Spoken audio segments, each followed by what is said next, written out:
So earlier we mentioned that this pull starter was missing the pull cord, and I know that it had broken off in the past, and I did some reading up on how you're supposed to put these back together properly as far as the rope and everything, and I wasn't paying close enough attention to this area right here, and there's a little post in here that the rope's supposed to go in behind before it comes out this hole, and then you tie it into a figure-8 knot. Right here. I was slipping it right through without that post, and so consequently many times I was breaking that rope. It was too sharp there and it was cutting into it.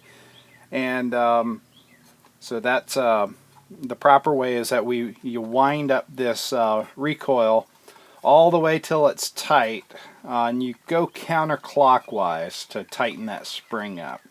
And then once you get it all the way tight, you know, it's pretty much as tight as you can get it, then you're going to back it off until this stamped area that says arrow here, rope recoiled, lines back up with an arrow over here on the housing. So I'm going to get this thing tight first, then we're going to back it up, and then I'm going to use this clamp here to hold it in place while I get the rope ready.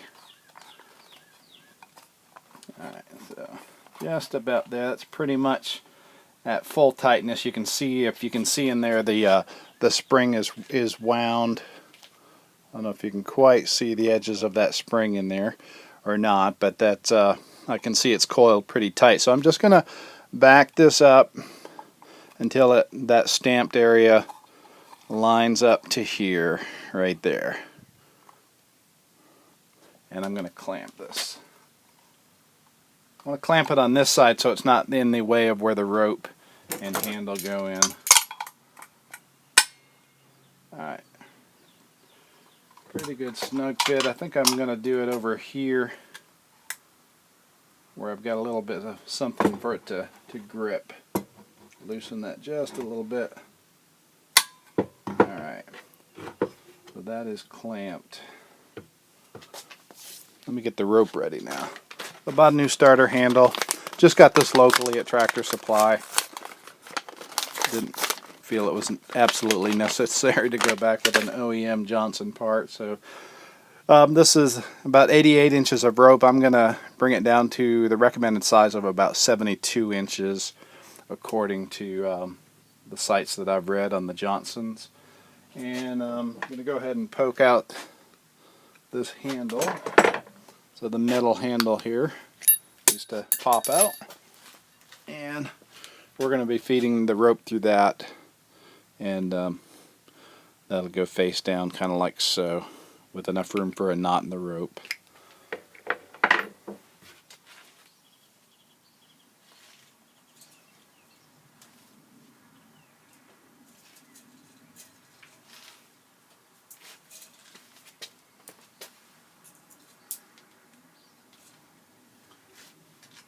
And I'm going to allow another 6 inches for tying the knots.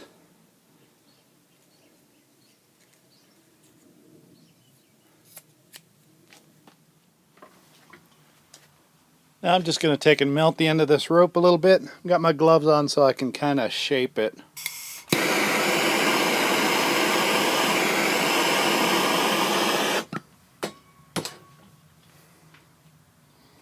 Kind of into a nice point.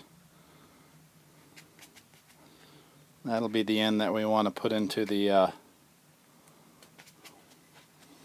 to feed into the housing here and around the pull start mechanism.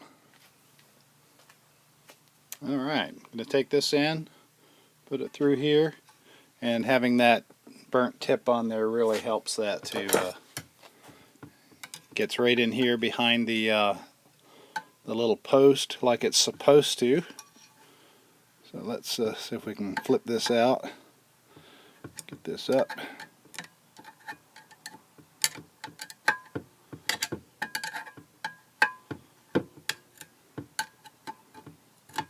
There we go. And I'm going to put a little bit of a melt on this knot as well, just to keep it from coming undone.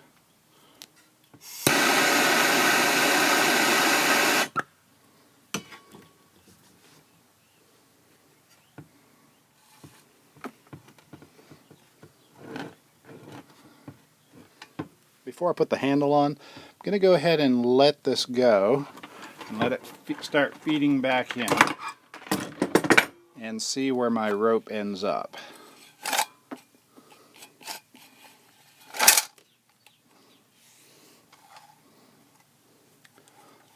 So it looks like I've got quite a bit of extra slack, so it's going to help me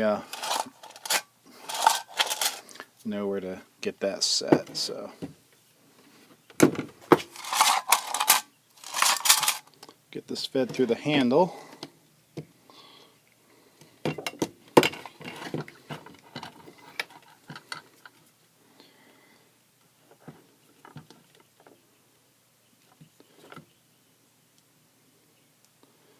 Get it through the bottom. And we're going to make a knot that will sit inside of that.